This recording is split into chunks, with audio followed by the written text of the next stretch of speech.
This is a thorough plan, but I do have one last question before we take action. How can we be sure that our enemy won't leave the designated area? Great question. Albedo's been hard at work analyzing Rarer and the Wild Hunt's behavioral patterns. His conclusions are as follows. Firstly, from the earliest known confrontation until now, Rarer has never displayed any ability to manipulate the dimension of space. So it's unlikely he has any power in that domain. Secondly, he seems to have a particularly strong vendetta against our group. If we put him in a fight-or-flight situation, he'll choose to fight every time. Thirdly, finally, and most importantly, he is consumed by hatred, both for the moon and for his enemies. Turns out, we tick both of those boxes. We have a reincarnated moon in our ranks, and a spy who accessed his private memories without permission. He'll be baying for blood, not looking to escape. As someone who's had their fair share of interactions with the Wild Hunt, those all seem like valid observations to me. Understood. Then I will defer to the verdict of the group. Well, everyone, that's the plan in full detail. Albedo and Durin are carrying out their part as we speak. Plan approved. Scheduling. Okay, any firepower you need, I got you covered. Let's light this baby up. The Frost Moon Scions are behind you as well. And the rest of you?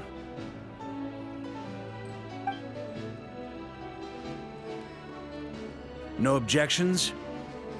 All right, then it's settled. This is the plan we're going with. Next up, an old tradition of mine. Anyone who wants to back out, now's your chance.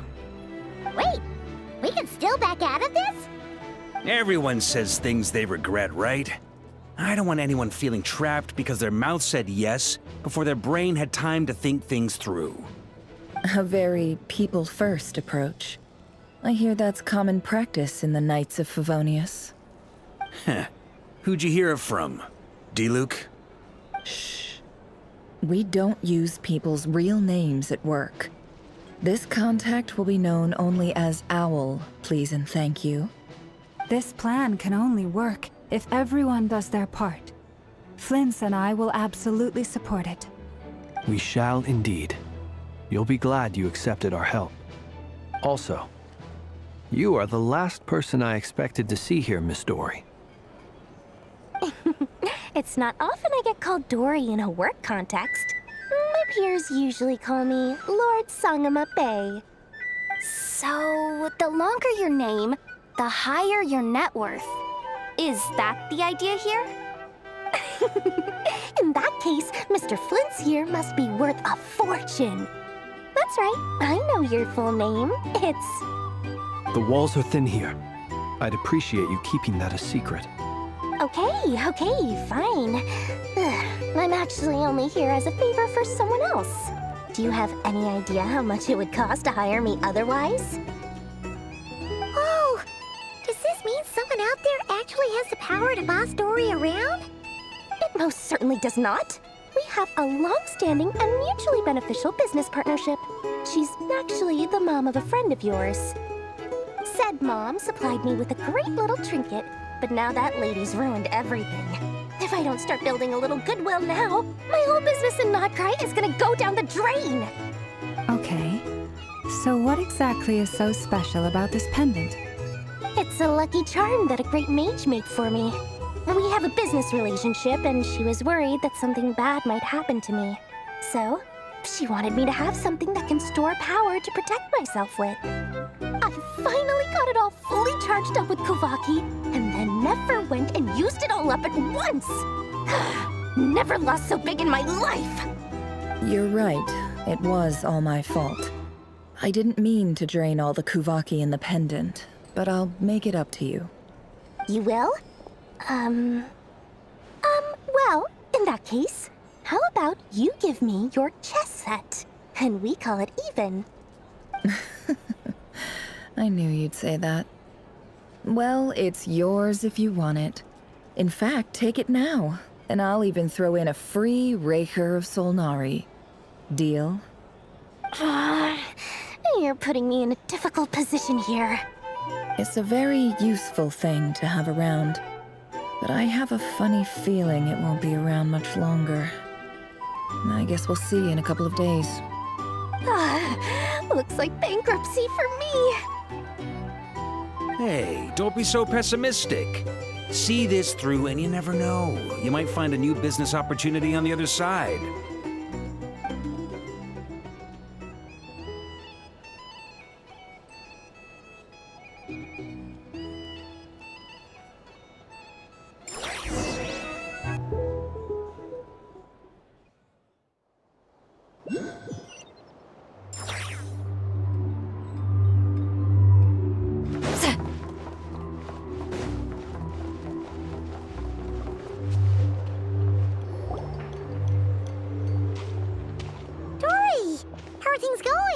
Feeling ready?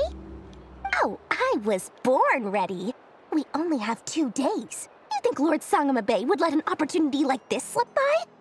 Don't forget, when something's in high demand, the people with the goods on hand get to charge the highest price of all, even higher than the sellers taking advance orders. Ta-da! See? It's right here. Oh, it's so pretty. Did you make it?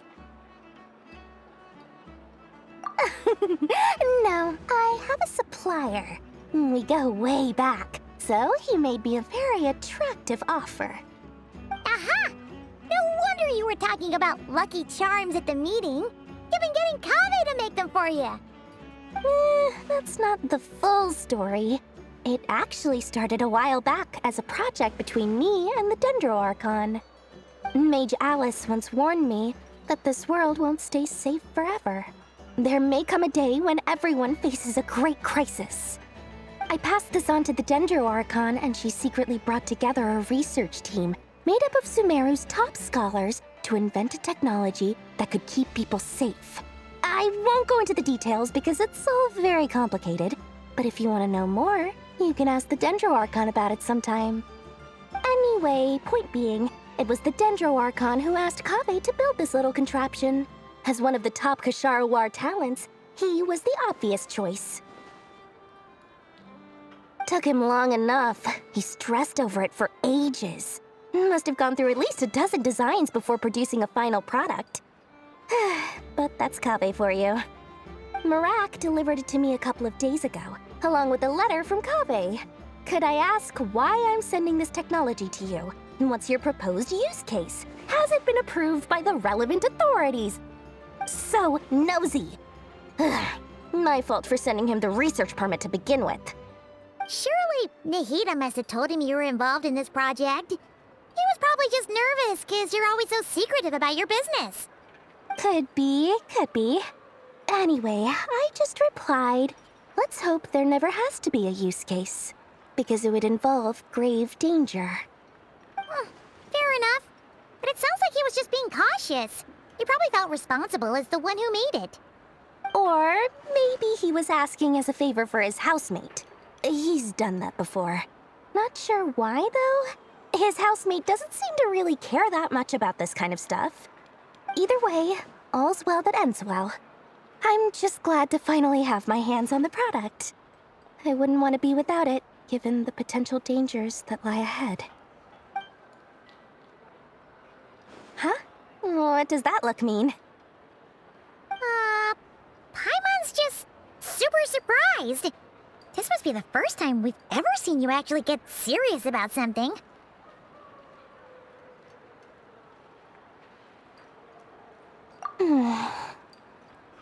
Well, a long time ago, I made a promise to myself.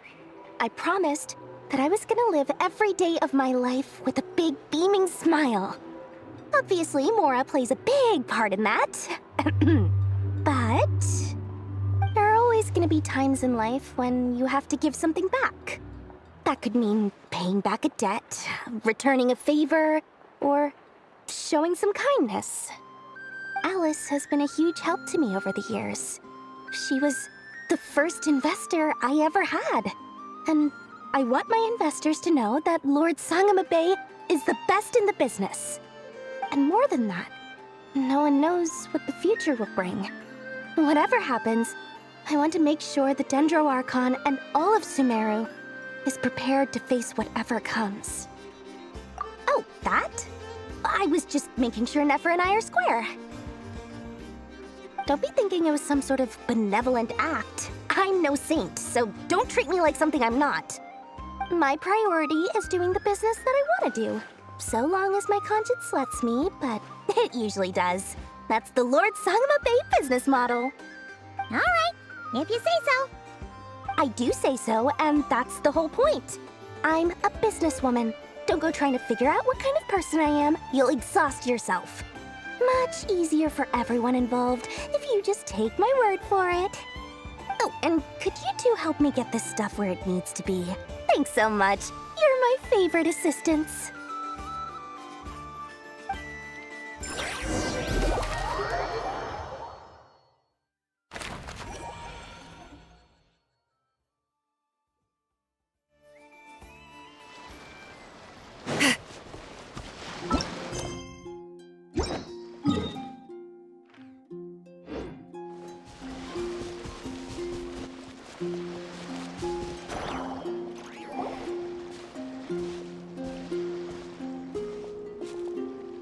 Traveler, Paimon, it's good to see you.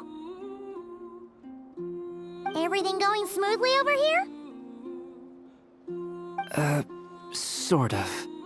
As you're probably aware, Varka, Durin, and I captured some abyssal creatures from the Wild Hunt.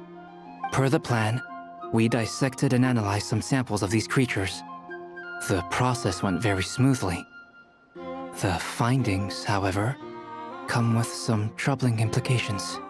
What? You can actually dissect the Wild Hunt? That depends on your definition of Wild Hunt and dissection. Harmless, lifeless. These words are accurate descriptions. The Wild Hunt is an interesting phenomenon. In and of itself, it doesn't seem to possess anything akin to a human personality. But taken as a collective, the medium through which the Wild Hunt is summoned does appear to have a soul. Master griped a lot about the wise Horoptotire, and seemed somewhat fascinated with the foul Certology. But she barely mentioned Rerir at all. I don't think that was because of his lower social standing, though. Anyway, it's a pity. I should like to hear her thoughts on the nature of the life form he has become today. It's a strange mix. The furious energy of an abyssal being channeled through a fractured physical existence. A consequence of being torn apart by an unknown power. Perhaps the only explanation for his survival in this state is that he sacrificed a degree of individuality in exchange for a continued existence. Oh, sorry. Once I get talking about interesting research, I have a tendency to go on indefinitely. Back to our research findings. Essentially, they confirm my hypothesis. Rerir's corpse is completely contaminated by the Abyss, and the effects are irreversible. You could think of this as Rerir in mutated form. But in my view, even that would be inaccurate. In reality, his whole being has been consumed by the Abyss. In other words, he is now nothing more than a manifestation of abyssal power. Unfortunately, at present, we have no means of completely eradicating abyssal power. Hence, we cannot fundamentally destroy the Rayhir of Solnari either. Oh, that's terrible news. So, that's it? We can't defeat him? Not even if we get the power of the Three Moons? Miss Columbina's situation is a difficult one. She can never achieve wholeness when the world does not accept her presence. It's as if her creator banished her to a place she can never be accepted. It means she spends most of her energy just on her own survival. Given the circumstances, it's only natural to despair. But we must see this plan through to the end. Time to kick off the backup plan. Oh, Paimon almost forgot! This is for you. Dory asked us to bring it. Ah, how wonderful. Well, thank you for making the trip. Durin and I will be heading off shortly. I'm sorry I won't be there to protect you in person this time. Please be careful. All right then. Stay safe.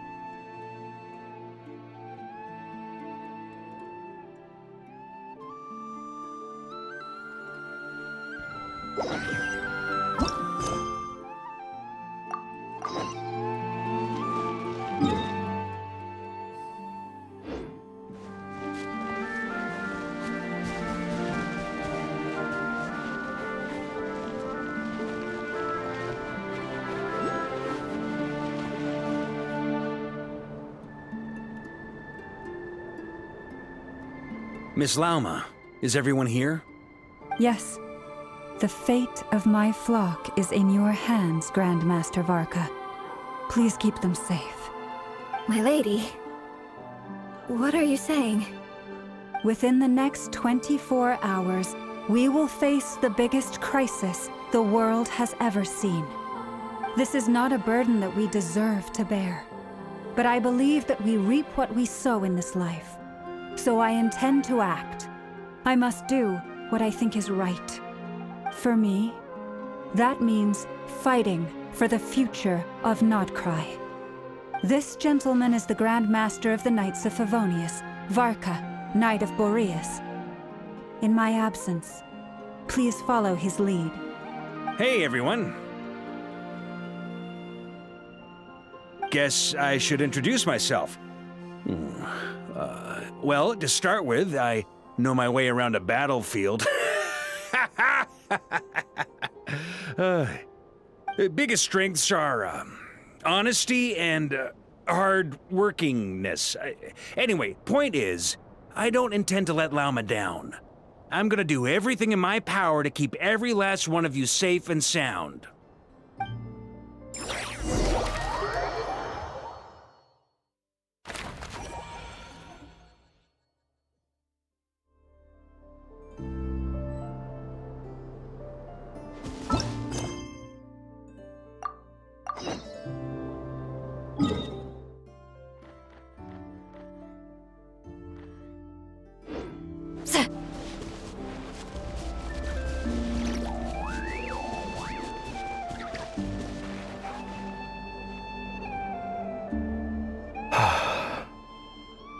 Something on your mind?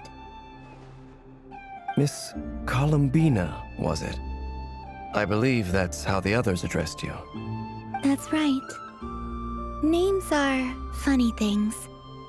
Have you always been called Dainsleif? Yes. I take it your own name has a more complicated history. I have a different relationship with names than other people. To be honest, I'm not even sure that Columbina is my name. At least, not in the same way that Dainsleif is yours. But it's what everyone calls me, and I go along with it. A lot of my life has been that way. I get so used to things that I forget to question why they are so. I never used to think much about where names come from, or what they mean to people. Maybe something's wrong with me. You're different from other people. I sensed it the first time we met. You're more perceptive than most. I'm sure your long life and rich range of experience explains that. Do you ever find yourself missing Conria, Mr. Dainsleif? Difficult to answer. I have dreamed of the past many, many times. Sometimes I'm fighting tooth and nail. Other times I'm lying on the ground, defeated. I don't recall any happy moments from that time. It has been too long. Is that because hatred survives longer than love and affection? That would not be for me to say. I make no excuses for the grudges I bear. But whatever the reason, I remember little that was beautiful or sentimental. Thank you for your help with the Rerir situation. Without your efforts, I never could have learned the hidden truth of his story. You're welcome. I know he's your friend. Friend? He betrayed me. And I never really understood what he was going through in life. Some friendship, that is. Okay. So, do you plan to fight him with us? You see, you're torn. Now you know what really happened. You see the things he's done in a new light. I need some time. Of course. I completely understand. Anyone else in your position would feel conflicted too. Actually, I went through something similar myself recently. Something happened that changed my perspective on a situation. A situation I took for granted at the time, but now I feel very grateful for it. You mean the Harbingers who still support you, even though you've left the Fatui? Yes. I always thought they were only helping me because Harbingers are forced to work together. But then I abandoned them. A warrant was even put out for my arrest. And even now, they still support me. Which means I was wrong about them all along. Clearly, they view you as a friend. I feel a little guilty now. I regret not seeing her help for what it was, and not treasuring it. I see the guilt that you're feeling now, because I feel it too. Hopefully, talking about it will do us both some good. Have you noticed that the Traveler and Paimon are over there? I think they've been listening. Huh. Shall we say hello? Sure. Hello. Ah! It caught us!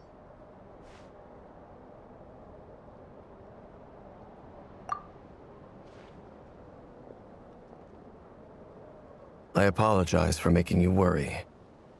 No doubt you wish to know where I stand on the plan to take down the Recher of Solnari. I'm afraid I need a little time, but I will seriously consider joining you. You will? Oh, thank you so much! Everyone will be so grateful to hear that! They needn't be. This was something that I was going to have to face up to eventually. That doesn't matter to them. They're grateful to you regardless. You can't control their gratitude, so just accept it. And then, have a think about whether you're willing to join us.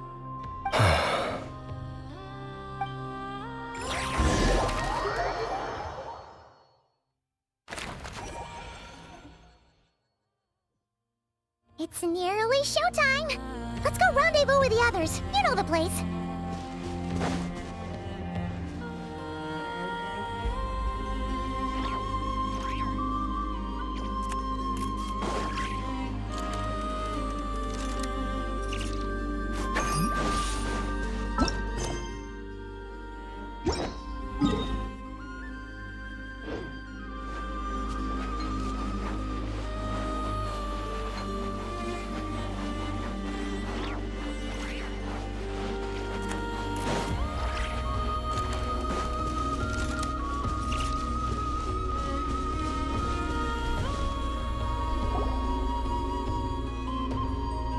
Ah, you're earlier than I expected.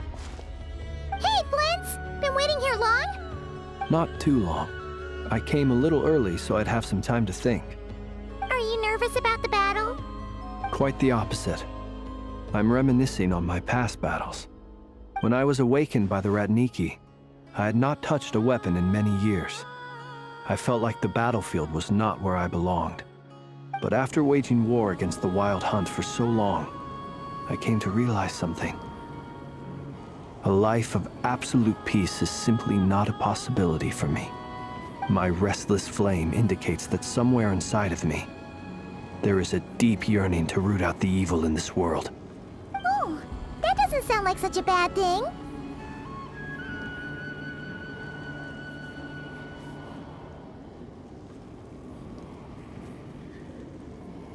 Well, in the past, when I was a Fae whose primary concern was hibernation, it was hardly ideal. But it certainly serves me well here in the present. And I am delighted to be able to join forces with you in this endeavor. Looks like I'm not the first to arrive. Ah, Miss Lauma.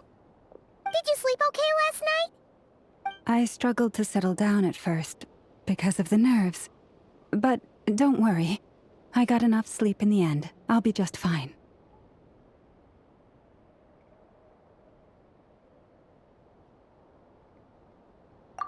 Please, I'm just doing my part. Never! Over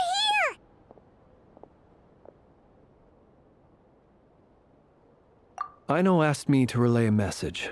She said Anefa will be on high alert and keep a close watch over all secondary districts where defense is required, providing support as necessary. Meanwhile, Aino herself will provide range support to us directly, using her latest invention. Excellent. My thanks to all involved. The chess set's looking a little unstable. It won't hold him much longer. We should be prepared to engage at a moment's notice. No sense sitting around waiting. Let's make the first move while we still have the option. I agree. Paimon, find a safe hiding place. Got it! Be careful, Traveler! I will.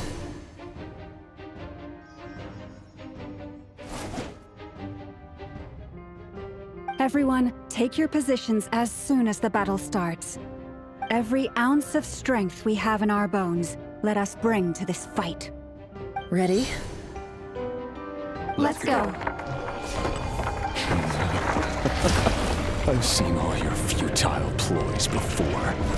You have become the authors of your own demise. I wouldn't be so sure about that. You are merely a moment of sport before I tear down the moon.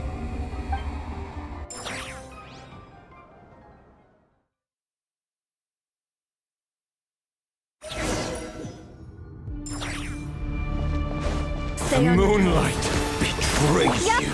You too! Be silent. Let me help you guys. Eat this! Hunt him down. Be silent. For the everlasting forest, you poor lost lamb. Hunt him down. Observe. Be silent. Night falls. It's all futile. Hunt him down.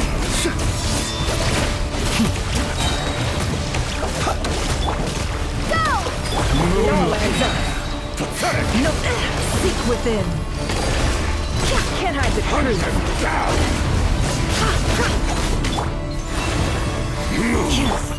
Close your eyes. Night falls. Futile.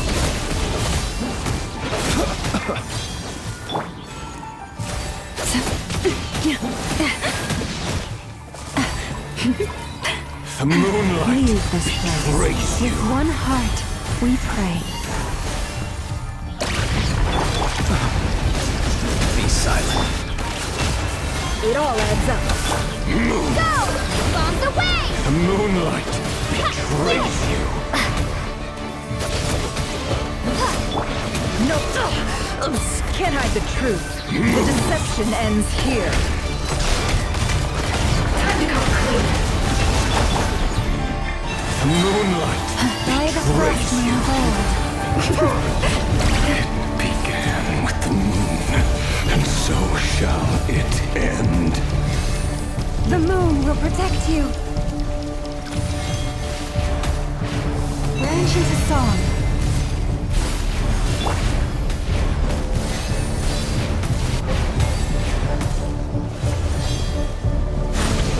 Go!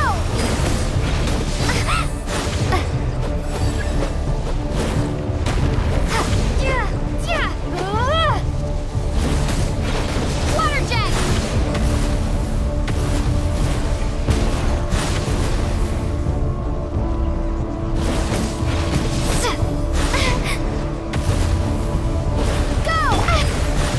You poor lost lamb. Do you see now?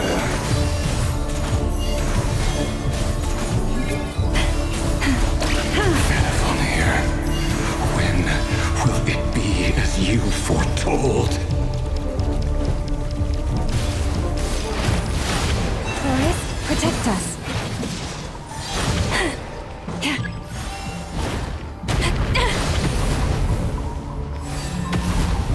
Spirits are welcome here.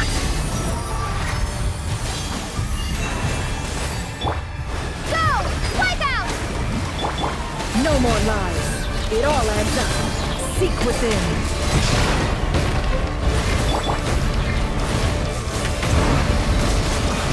See you. Hunt them down.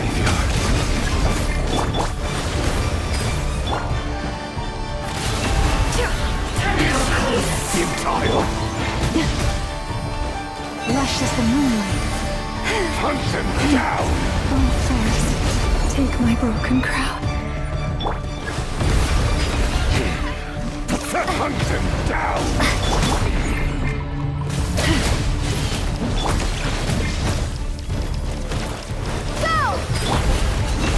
It's all futile. Hunt them down. Observe. The mystery unravels. No more lies.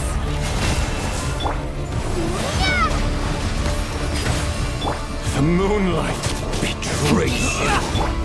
You poor lost lamb. With one heart, we pray. Be silent. To dust. Observe. Hunt them down. Steady now. Hunt them down. Observe.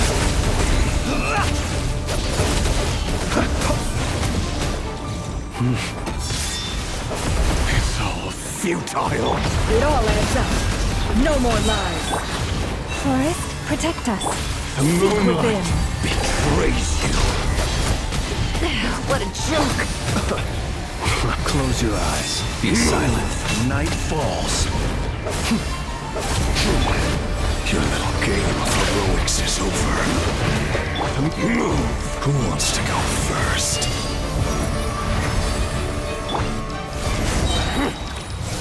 No. Get out of my sight! No! We've been separated. Take. You okay? Never! Where are the others? Stuck outside the barrier. I guess he really doesn't like us. I told you before. Knowing too much is always a death sentence. Be careful what you wish for.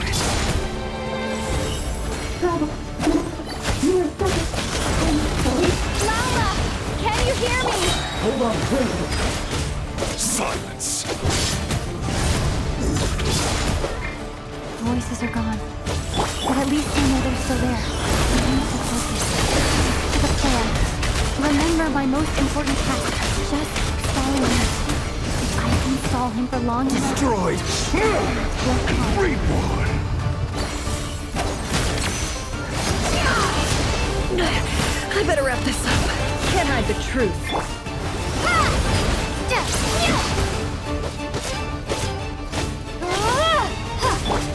It all adds up. The mystery unravels. Let's see what you're made of.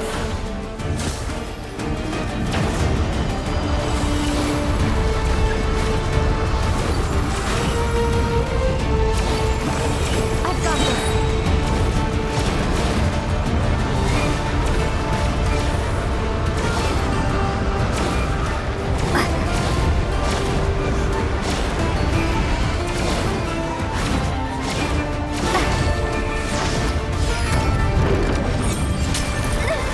The shield's broken. I can't keep this up. Don't push your luck. Power for the take. The sands of time got me. Destroyed. Reborn.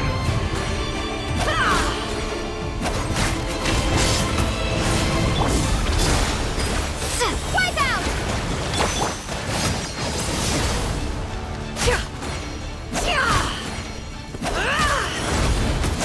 No more luck. Absurd.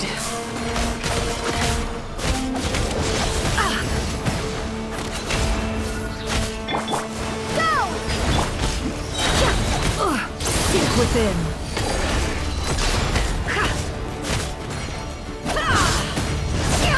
It all adds up.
only way to defeat Rarer is to borrow his own power.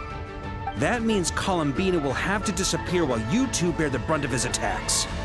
You have to hold on. Find a way to keep him focused on killing the two of you.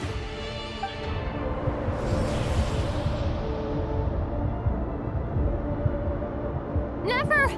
Your eyes are bleeding.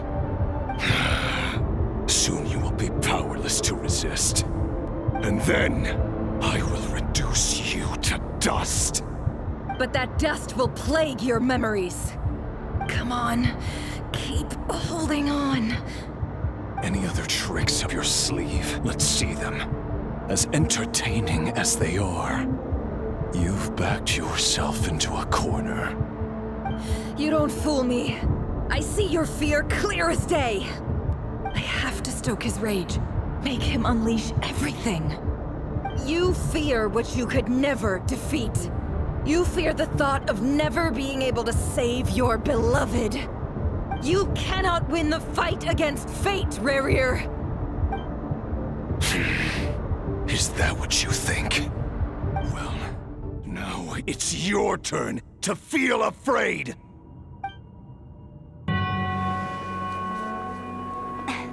You fear the sound of your own name? Is it us you hate? Or is it what you've become? Let's see what becomes of you!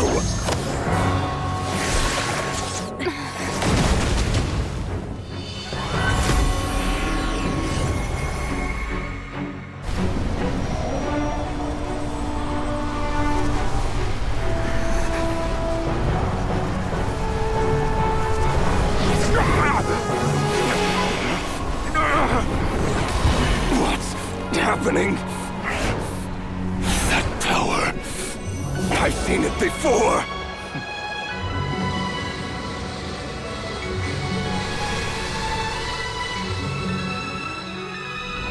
His power is on another level.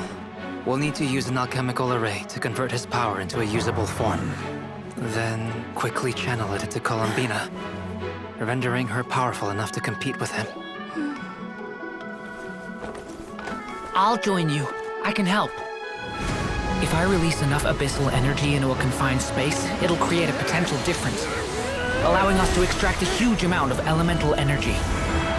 Next, I'll synchronize with everyone's minds using Pyro, then give you temporary access to their abilities and fields of view.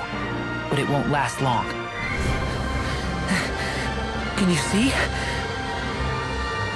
Well enough.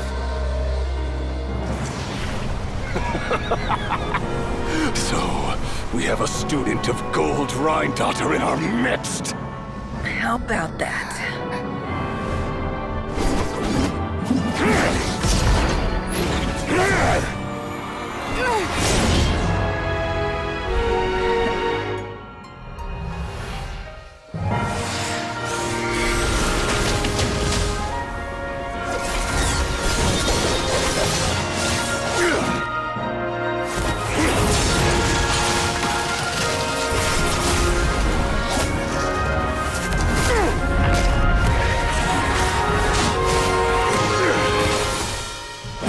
You use my own power against me?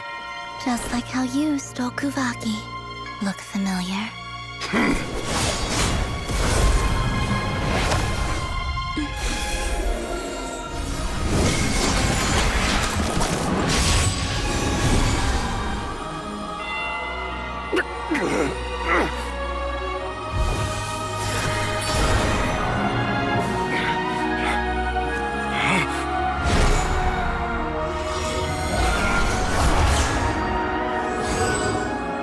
Don't you realize? You don't have the power to hold that gate open! I don't, but someone else does.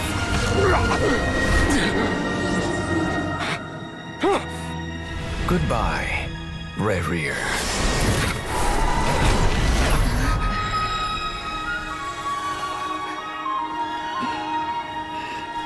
We won.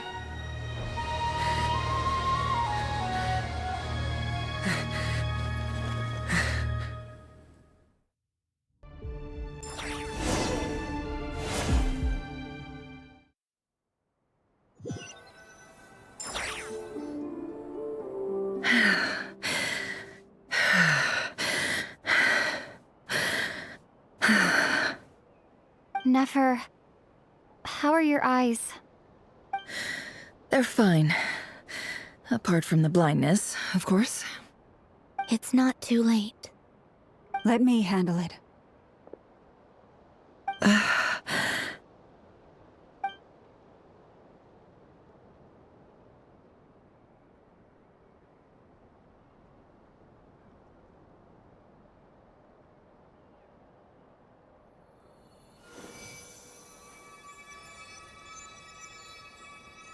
Miss Nefer, it's not like you to lose your composure. That was the most reckless thing I've ever seen you do. Reckless how? The situation was critical. Our lives were at stake. We had to do something. Even so. Okay. I guess you're right. Under the circumstances, it was a wise decision. You traded your eyes for an incredible victory. In business terms, I suppose that's a huge return on investment. I'd be hard-pressed to argue otherwise. Still, I don't like this outcome, and I don't want you to lose your sight for good. People suffer when they make sacrifices they shouldn't have to make, whether that means faith, strength, or in this case, your ability to even see. I had hoped you could win without sacrificing so much as a single hair on your head. Thank you. Really. All done. Don't try and open your eyes just yet. We'll see how you're doing in a couple of days. Until then, please follow your recovery plan to the letter. I'll send full details through Yehoda. For now, just get yourself home, relax, and rest. My dear friends, we have fought bravely and achieved a spectacular victory. A dark cloud has been lifted from the skies of Nodcry. All in this land will be grateful for what you have done. The moon will remember this day. Thank you both.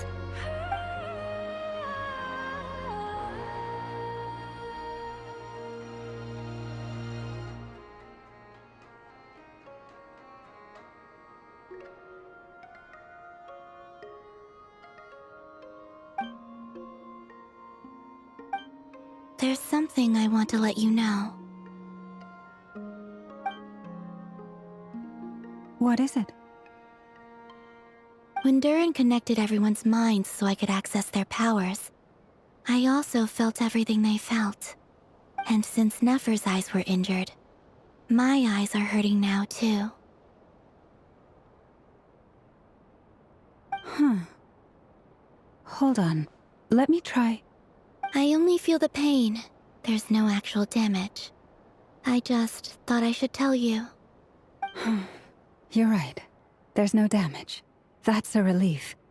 But I must say, I'm surprised to hear the Kutar share something like this with me. In the past, you never used to open up about yourself. Things are a little different now from how they were. I'm learning to share how I truly feel with my friends. Friends? You have no idea how glad I am to hear that.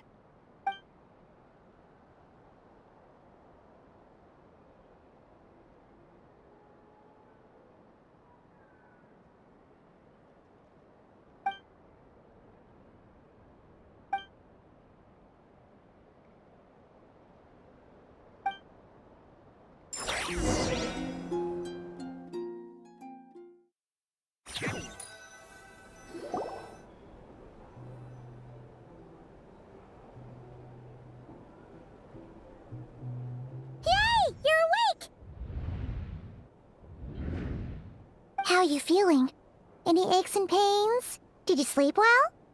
I'm doing all right, Paimon. No need to worry about me. Phew! Well, that's good.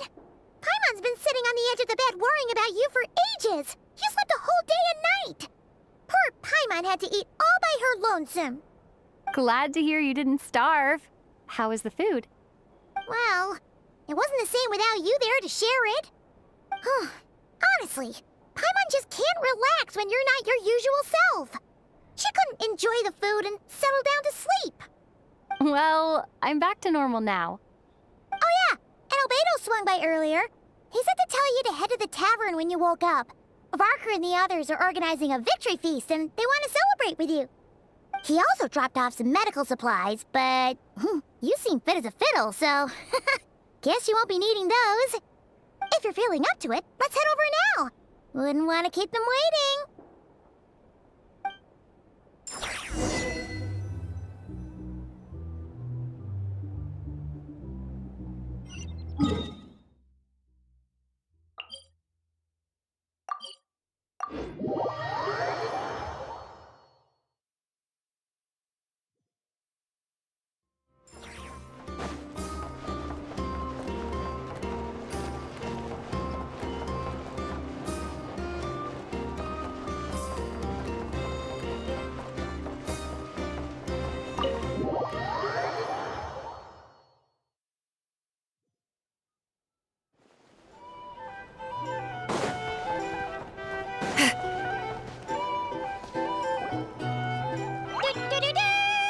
We're here! Traveler and Paimon! Perfect timing! We were literally just saying how there's no way we're holding this victory feast without you any longer, and we would have postponed it till tomorrow. How are you feeling today?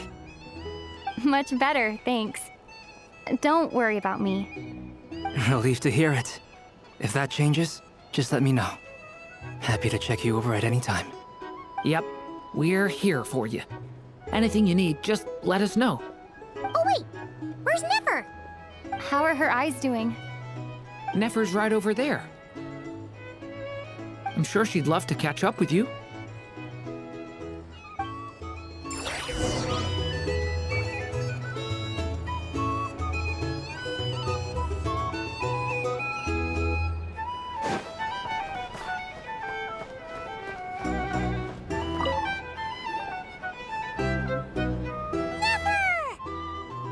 Traveler, Paimon, are you recovering well?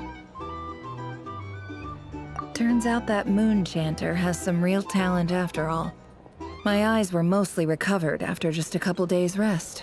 I can actually open them again now. Yeah, but you gotta be careful. Lauma says not to strain your eyes while they're still healing. Yes, thank you. I'm well aware. Yehoda, could I borrow you for a moment? I could do with an extra pair of hands. Oh, sure. Coming. Did you hear that? I gotta go help Lauma for a second. You guys chat among yourselves. I'll grab us some drinks on the way back. Paimon, you still like 'em sweet? You bet! Make it extra sweet, because Paimon's earned it. Sure thing!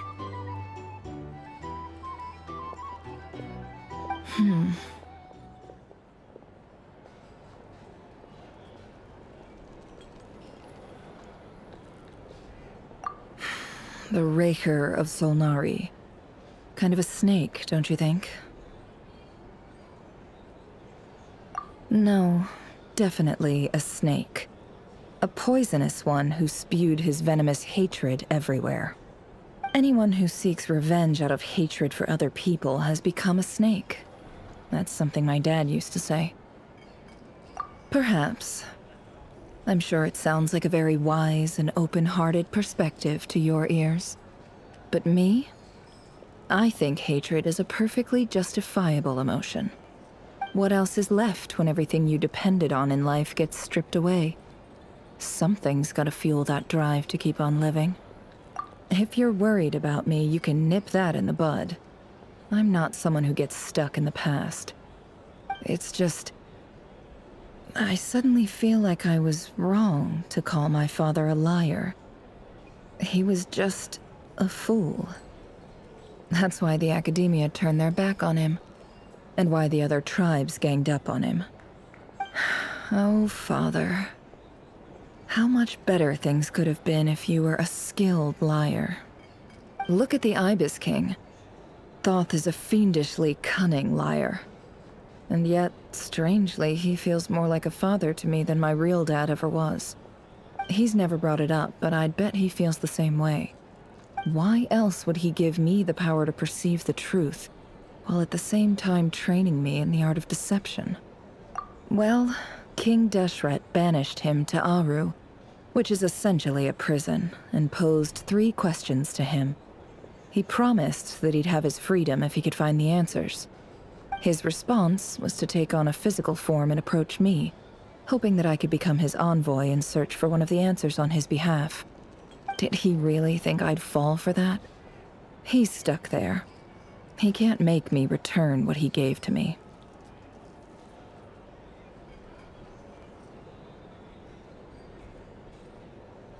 So that's enough for you to decide he's nice, is it? He's a prisoner, and he was scared. So he decided to perform some good deeds to win people's approval.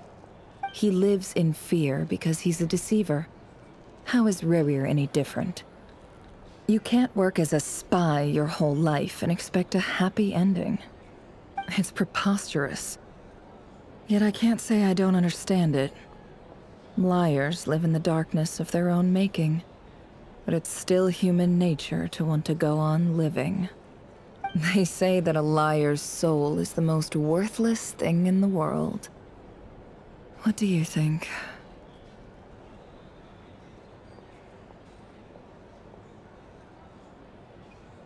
Good.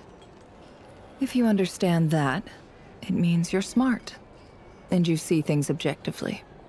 If you ask me, the soul of a liar really is worth nothing, because all they care about is themselves.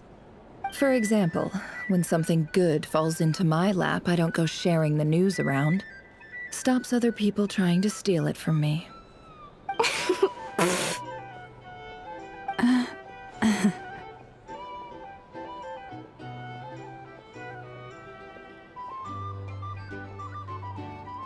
So be it. They have sharp ears. I can't keep anything from them. Oh, is that what it looks like? Well, you all know my past now, and I can't simply eliminate everyone who knows too much. So I guess I just have to put up with you. For the foreseeable future, at least. When you find yourself in a situation you can't control, the safest play is to keep calm and start monitoring everyone involved like a hawk. In the intelligence world, you need to have a sense of perspective and play your hand accordingly. If you understand what's at stake, please ensure my secret is safe with you. Very good. Oh wait! Now that the panic's over and we've all calmed down, Paimon suddenly remembered something.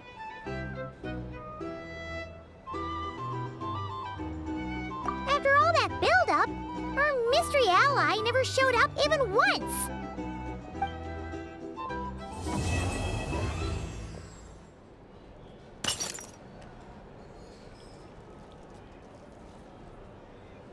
Huh? Am I imagining things?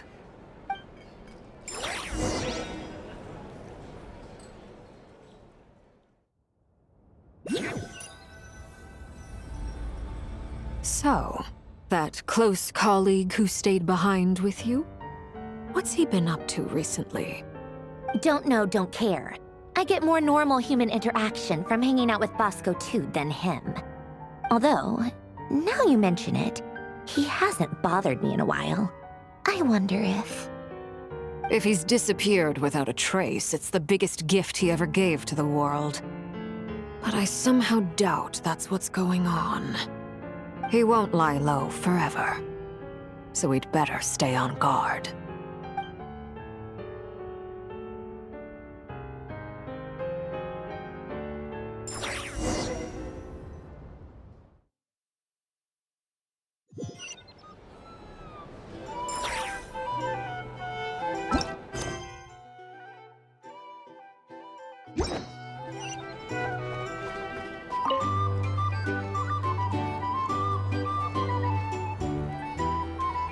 Ah, Lord Sangama Bay. How lovely to see you. I must thank you for the device you provided. It was an enormous help. Would I be right in thinking that it was developed by the Academia? Why come and ask me when you clearly know already? I mostly came to thank you. That's more like it. A little gratitude goes a long way with Lord Sangama Bay. Play your cards right, and you might even stand a chance of becoming my long-term supplier. The chance to work with such a kind and charitable investor as yourself would be a great honor for the Curatorium. Huh? Charitable? Who said anything about charity? First time hearing about it. Let's see. The first plot of land you purchased in Nodcry, your desert interests, and... Stop! What do you think you're doing? Exposing my investment history! It's nothing to hide from. They're all perfectly legitimate investments. And some of the land you purchased was with the intent of building a sanctuary? Yes, I heard about that too. How did you... You're a curious case, Lord Sangama Bay. You don't like people finding out about your good deeds, do you? But I'm afraid no matter how hard you try to keep things under wraps, where there's a will, there's a way. You did it for Sumeru, didn't you? It was empty land that was gonna go to waste otherwise. I figured if I built something there, it might at least get some use in an emergency. Disasters are capricious things. They strike without any warning. I've lost family to a disaster before, and I don't want to lose any friends or business partners if I can help it. My elder sister used to dream of finding a sanctuary. Somewhere with plenty of food, water, and medicine. Where everyone could live happy lives. It was something I looked into, but after discussing things with the Dendro Archon, I decided on a more effective strategy. The tech people handled the tech, and Moneybags provided the Mora. It just made the most sense. It's a pity that so few people know the truth about you. Everyone says that you view everything in terms of Mora, and all you care about is growing your own wealth.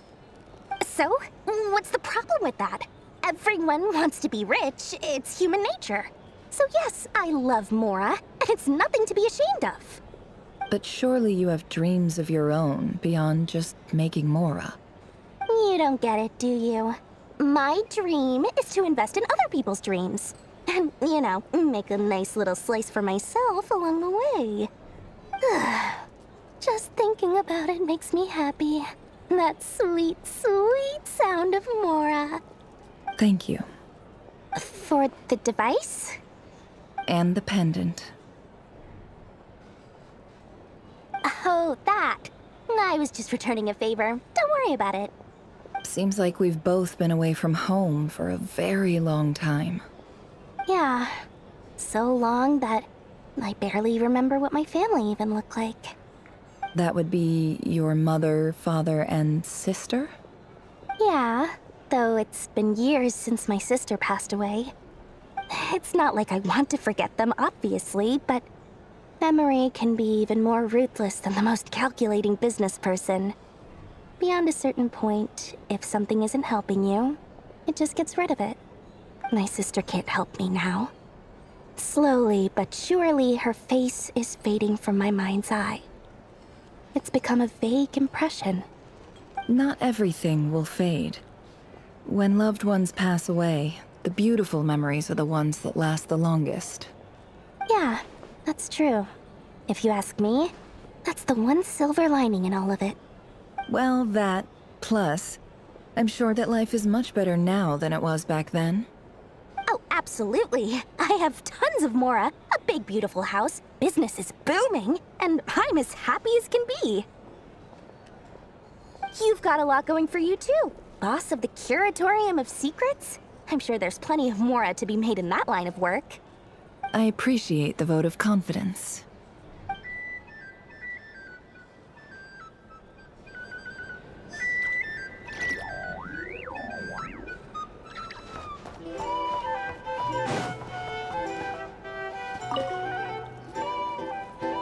How have you been holding up? Any adverse reactions? If you start to take a turn for the worse, make sure you tell me right away. You don't need to worry about me, Grandmaster. I'm fine. I mean, I barely did anything, so... What? You're too humble, young man. You played an indispensable role in the battle for Nodcry. We can't thank you enough for your support. Sometimes, when people praise you, it's because you deserve it. The best thing is to accept it calmly and with grace. It's important to learn how to respond to words of admiration. Let's do a quick demonstration. Albedo, that was an incredible feat of alchemy. The pressure was on, but you worked flawlessly at lightning speed to get the job done. Thank you. I can't take all the credit, though. Durin played a big part in forming the alchemical array. See? Did you catch that? A masterclass in how to take a compliment. Okay, yeah. I did work pretty hard to help prepare for the battle. No point denying that. Hey, you guys!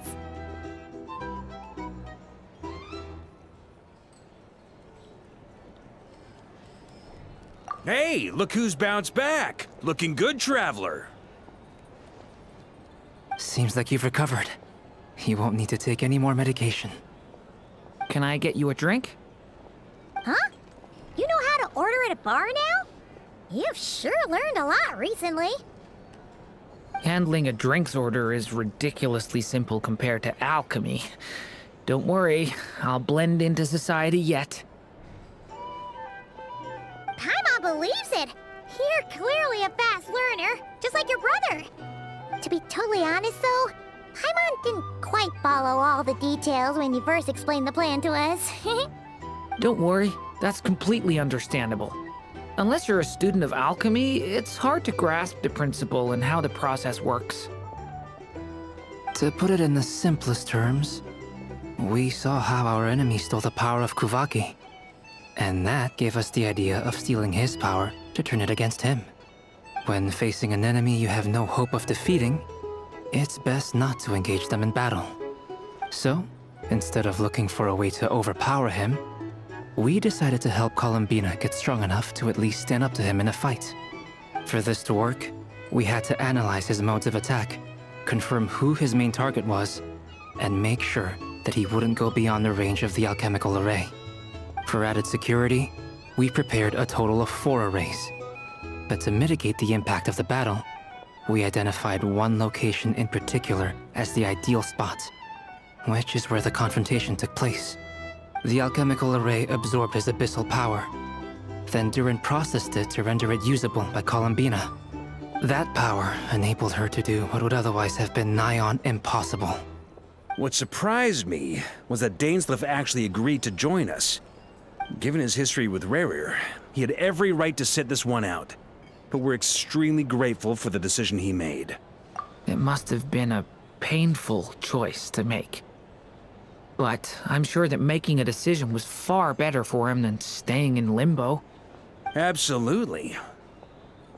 He was torn between 2 paths, but in the end, he made his choice and stuck to it resolutely. He doesn't strike me as the sort of person who'd stay trapped in limbo for long.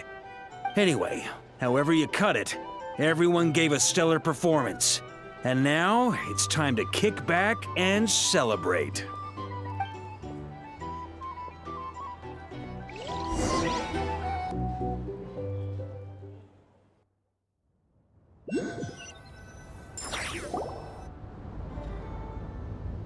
That's the only reason you're here. Yes. I've thought a lot about it. And I've realized that you, me, and Arlecchino should be friends. I think this is very important. So I felt I had to come and tell you.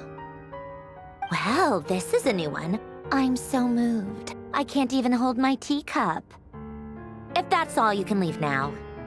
Do you not want to be friends with me? Or is it that you prefer being coworkers?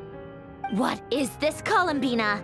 Are you deliberately testing my patience threshold? Right now, my politeness module is active. But if you say another word, I swear I'll shut it down. If your politeness module was active, wouldn't you say the word please at some point? Polonia, please see Lady Columbina to the door. Will you still invite me to your next tea party? What? Yes, I think you will. Bye-bye, dear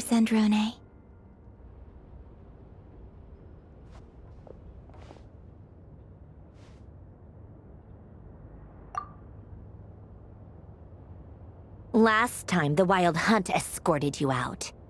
Would you rather I handled it myself this time? We just wanted to, see how you were doing now that it's all over. Why? Out of concern for my safety? I hope you didn't seriously think that the Rayhir of Silnari would be able to lay so much as a finger upon me, given how prepared I was.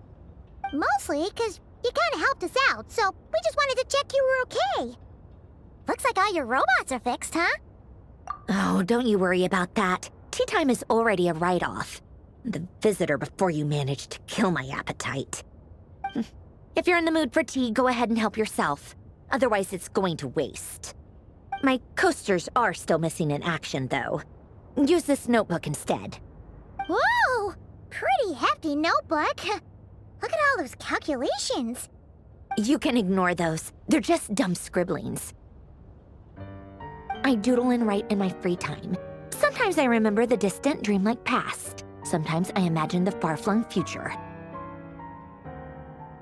And other times, I grit my teeth and note down all the crazy nonsense going on in the present. Some people do the crosswords in the newspaper. This is my equivalent of that. Trying to predict the future is like daydreaming, and writing about the present just makes me furious. The past is my favorite. If nothing else, it's already set in stone, so I don't have to rack my brains trying to figure it all out. Huh. Although, having said that, the only vaguely interesting memory in my past is probably that guy they call Lord Artificer.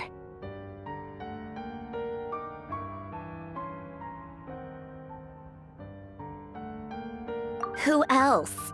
Pretty much all the mecha and Fontaine are his personal handiwork.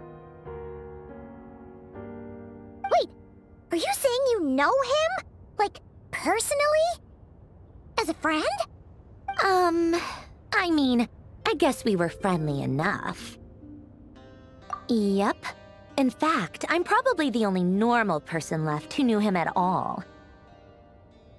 We used to chat occasionally back when he was still around. Before he passed away, he asked me to destroy all his manuscripts. I honored his request, but I did read through everything first before destroying them. I mean, I couldn't let the genius of Lord Artificer Alain Guillotin disappear like that. Would have been such a waste. So, that's where the formulas in your notebook are from? I just told you. Those are my equivalent of crossword puzzles. They're just dumb formulas that I solve for fun when I'm bored. Alain's work was like epic poetry. The formulas in my notebook are just silly little riddles in comparison. Not that there's anything bad about them. I mean, at least, solving those riddles isn't going to hurt anyone. Except me, 'cause I lose a few brain cells in the process. Anyway, while we're on the topic, I might as well tell you about what happened to him and his friends. Alain Guillotin had two close buddies, Renee and Jacob. They spent their childhood years together in the Narzissenkreuz Institute. They were all quite competitive, so there was some rivalry between them, but it was a friendly rivalry. But beneath the friendship and the rivalry ran something deeper, a sense of nostalgia for the past. Unfortunately, childhood would end. The prophecy would come true, the apocalypse would arrive, and the future would never be. A mad dream that would normally only capture the minds of lunatics begin to take root in their hearts. A dream of saving the world. And if Renee and Alain had been people of lesser wits, that dream would probably have ended up as something for them to joke about in their older years. But alas, they were some of the sharpest minds around. They nurtured that dream with the full power of their intellect, and it grew into something that ate away at their souls. The first of them to fall under its spell was Renee. Against Alain's wishes, he persisted in experimenting on a mutual friend of theirs to try and save their life. Alain did not approve and parted ways with Renee. It's complicated. Alain wanted to believe that Renee only did what he did for the sake of their friendship. But when he told me about what happened, I could tell he still had some suspicions about Renee's motives. Perhaps the seed that would grow into a nightmare had already sprouted in Renee's mind. Even then, the next time they met, Renee's soul had been completely engulfed by the dream of salvation. His futile attempt to change the tide of fate only resulted in a wave that swallowed up the world, even before the apocalypse came. And although that wave died down eventually, I hear that it just recently came back with a vengeance. As I understand, Renee wanted to live out his dream of salvation once more. But I'm told that the attempted resurgence finally died out for good. At long last, Renee awoke from his deluded dream. Though of course by then it was far too late. What do you think of Renee? Do you admire his transcendent genius? His view that any price was worth paying to achieve the lofty goal of saving the world? Or do you despise him?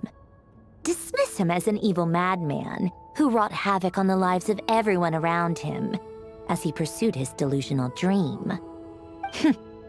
Same difference, really. Just a matter of perspective.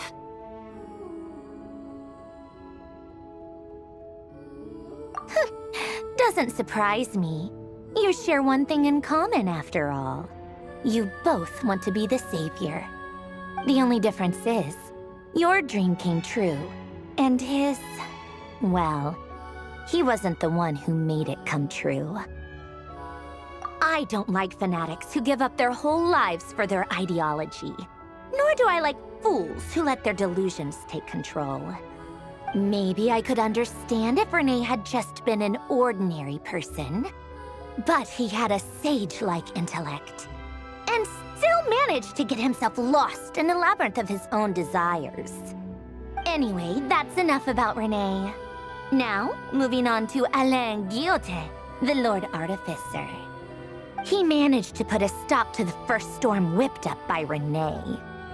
But after that, Alain lost his friends and family. To his credit, I suppose, the loss of his family and friends was purely a tragic accident. It's not like Alain sacrificed them for his cause or anything.